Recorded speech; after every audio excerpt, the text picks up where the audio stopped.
Hey, Aaron at Redbird Speed here.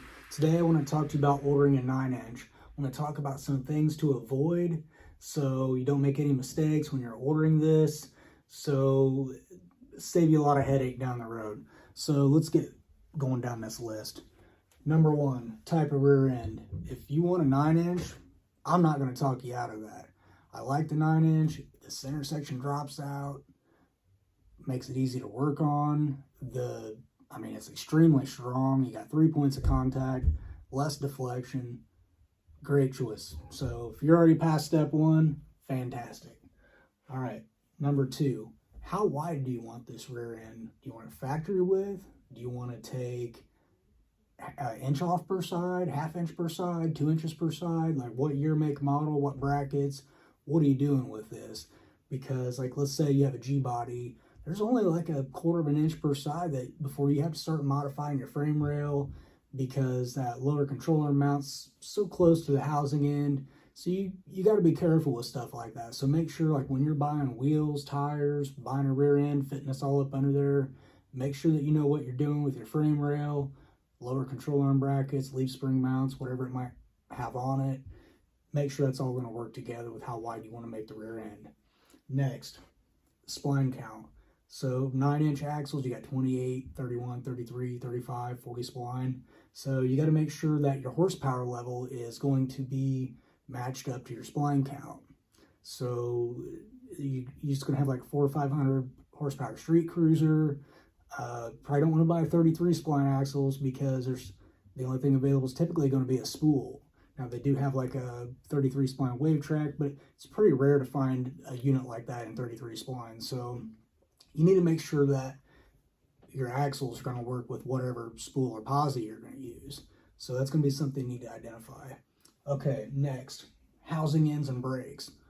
What are you going to do for brakes on this rear?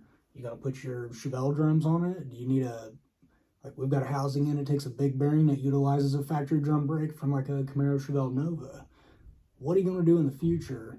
Are you going to buy something now? Like let's say you've got a 1985 Chevy truck, and you say, I'm just going to run stock drum brakes for now. We can make that work. But if you call me up in 2 months and say I want disc brakes, there's not really any aftermarket support. So make sure you're planning ahead, because it might be worth it right now to say, just give me a big Ford new style trio end. Every manufacturer makes something that'll fit that, brake manufacturer that is, and go ahead and do that now just to save yourself headache down the road. So don't just say, just make it stock, because that can get you in some trouble. Next, when you're ordering a center section, what features, what are you looking for? Do you want an iron case? Do you want an aluminum case? Because the aluminum is going to save you about 15 pounds, give or take, depending on what all you get. Is that important? Is it not important? Just depends on what you're doing. The aluminum looks nice. It's got a good contrast. A lot of people do a black housing, aluminum center section. It does save weight, makes it easier to get in and out. Is it necessary? Nah, not unless you're really cutting weight. So there's options like that. Also, the carrier. So what posi do you want? Do you want a spool for drag racing? Do you need a spring and clutch style unit for around town cruising, low horsepower? Do you need something like a 35 spline wave track for some big power? Do you need some 35 spline axles and a wave track because you're going to have, a LS turbo swapped? What are you doing with the car? You just want to make sure you match your carrier up. So some other things with the center section, typically I'm going to default right to like a Daytona style support. You get the bigger bearings. It's also like a 1350 pinion yoke. It's going to give you the bigger U-joint. So typically I just default to those automatically. Next, suspension. This is one you got to be careful with, because if you just say, hey, I'm just running stock suspension, that can get you into trouble. Because like, let's say you have a company that's selling some aftermarket, you're buying an aftermarket housing, and they put their own version of the lower control arm mount on that housing. Well, then you call up like QA1 and say, hey, send me this kit. Well, they don't drive up. They don't fit. Well, you need to plan ahead with that, communicate that. So when you're ordering a 9-inch housing, say, hey, this is what I'm doing in the future. Great, because you need this certain bracket. You need to go this route. You need to do this. something you need to be thinking about.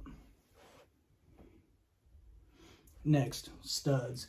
This kind of goes in with like the brake thing, but like if you're going to be running, let's say like Baer brakes on the front of your car, and maybe from the factory it comes with 7/16 studs.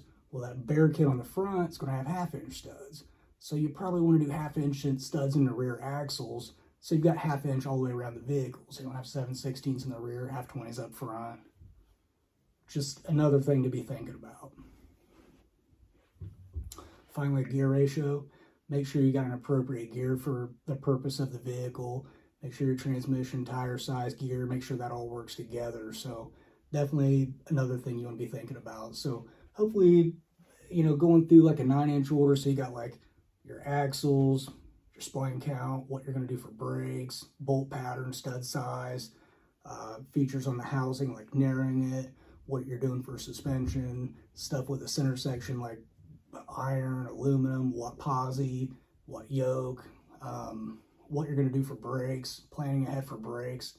These are all things that you need to be thinking about. So also another thing kind of going along with suspension a little bit, if you're welding any kind of brackets on there or you're doing anything like that, you probably don't want to powder coat it because you're going to end up grinding that powder coat off to weld a bracket on or something like that.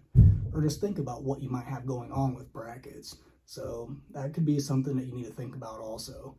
So if you have any questions about any of this, want to talk about it, give us a call, 260-301-2424.